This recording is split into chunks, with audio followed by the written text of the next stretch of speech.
বন্ধুরা, শেয়ার করছি লাল মরিচের ভর্তা, সাথে আছে চিংড়ি মাছের শুটকি আর কাঁঠালের বিচি এবং রসুন কোয়া।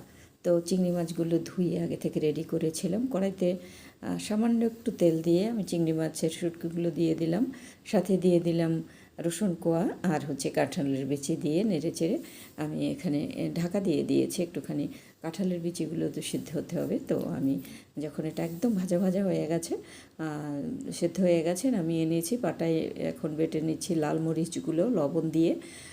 তো বন্ধুরা, ভালো লাগলে চ্যানেলটি সাবস্ক্রাইব করে দিন। তারপরে এখানে টেলে রাখা চিংড়ি মাছ, কাঁঠালের বিচি এবং রসুনগুলো একসাথে সবগুলো আমি বেটে নিয়েছি। তো বন্ধুরা, গরম ভাতের সাথে খেতে একদম খুবই ভালো লাগবে। সাথে দিয়ে দিলাম কুচানো পেঁয়াজ এবং ধনেপাতা কুচি দিয়ে আমি হাতে এভাবে মেখে নিয়েছি। তো বন্ধুরা, আশা করি আপনাদের ভালো লেগেছে। যদি ভালো লাগে লাইক, কমেন্ট, শেয়ার করে আমার সাথে থাকুন।